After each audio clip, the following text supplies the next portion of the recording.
എന്നിട്ടില്ല കേട്ടോളൂ. ഹറമിൽ വെള്ളിയാഴ്ചയിലെ ബാങ്കും തറാവീഹ് നമസ്കാരവും നേരത്തെ ഉണ്ടായിരുന്നത് പോലെ നിലനിർത്തി. ആ പേക്രിസ്ത ചെന്നിട്ട് തുടങ്ങിയതല്ല ഉപ്പ.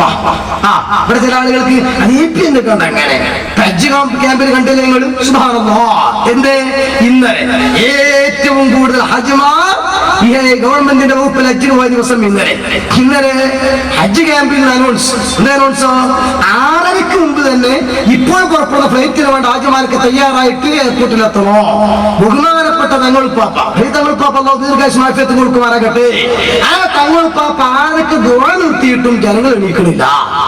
കാരണോ ആ വന്ന കൂട്ടത്തിലൊക്കെ സുന്നിയുടെ അഭിപ്രായം ഉണ്ടാവും. എല്ലാ ഒരുങ്ങഞ്ഞുണ്ടാവുമല്ലേ, എല്ലാം ഉണ്ടാവൂ. പക്ഷെ നിങ്ങളൊക്കെ സദസ്സ് ഇങ്ങനത്തെ ദുആ കിട്ടണ്ടേ? മഹാനാ തങ്ങളുപ്പാപ്പോടന്നിട്ട് വേർക്കും പടച്ചോനെ ഇങ്ങനത്തെ ദുആ ഞങ്ങളെ പള്ളിയിൽ ഓരുമാരും കിട്ടിയിട്ടില്ലല്ലോ. ദുആ കിട്ടാൻ പോട്ടെ, കാണാൻ കിട്ടിക്കണമെന്ന് കൂത്തമോറാൻ വരുന്ന മോരുവിനെ അങ്ങനെ കണ്ടാൽ തെങ്ങ് കയറാൻ വരുന്ന അപ്പുട്ടനെ മോരുണ്ടാവും എല്ലോ. പിന്നെ ഇപ്പം വരുന്ന മോരുമാരുമാണെങ്കിൽ കരുതുക ശ്രീധരൻ വഹാബിയോട് അങ്ങനെ മുജാഹിദ് ശ്രീധരന്മാരൊക്കെ വായിക്കാൻ വിചാരിക്കുന്ന സമയം തീരെ അനുവദിക്കുന്നില്ല.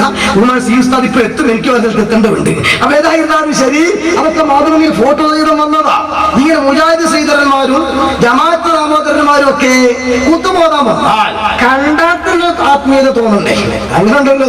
ദേശക്കാർ കാണുമ്പോ ഒരു ആത്മീയത, റസൂലുള്ളാഹി തങ്ങളെ കാണുമ്പോൾ ആത്മീയത തോന്നിയിരുന്നു, ഔലിയാക്കളെ കണ്ട് ആത്മീയത തോന്നി.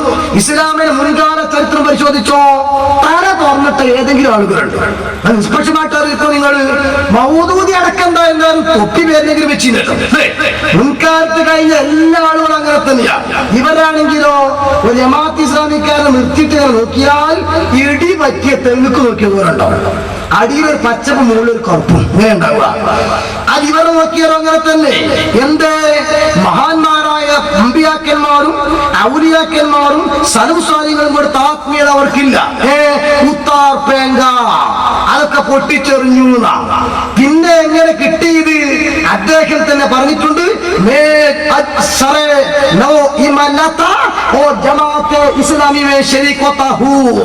അദ്ദേഹം തന്നെ തുറന്നു പറഞ്ഞതായി ജമാഅത്ത് ഇസ്ലാമി വായിക്കാൻ സമയമില്ല. ഇത് തുറന്നു പറഞ്ഞിട്ടുണ്ട്. ഞാൻ ഒരു പൊതുവിശ്വാസിയായിട്ടുണ്ട് അക്ഷരാർത്ഥത്തിൽ. അദ്ദേഹം തന്നെ പറയുക, ഈ രൂപത്തിൽ ഷഹാദത്ത് കലിമ അടക്കം മാറ്റിച്ചൊല്ലി പൊതുവിശ്വാസിയായതാണ്. അതുകൊണ്ടാണ് അള്ളാഹുവിന്റെ റസൂലിനെ സംബന്ധിച്ചടക്കം സാധാരണ മനുഷ്യൻ പോലെ ജനിച്ചു, സാധാരണ കുഞ്ഞിനെ പോലെ വളർന്നു, സാധാരണ മനുഷ്യൻ മരിക്കും പോലെ മരിച്ചു.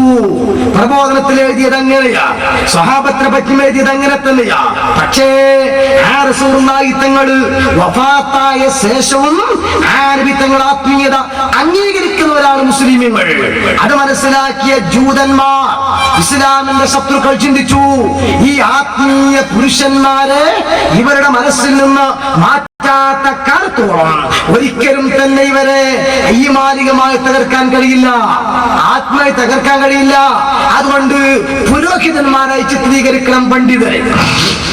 ആത്മീയ സദസ്സുകളെയൊക്കെ കൂത്താട്ടമായി ചിത്രീകരിക്കണം. അതിന് അച്ചാരം വാങ്ങിയിറങ്ങിയ ബ്രിട്ടീഷ് ഉൽപ്പന്ന സൃഷ്ടിയുടെ ഒരു വകഭേദമാണ് ഇന്ത്യൻ ജമാഅത്ത് ഇസ്ലാമി.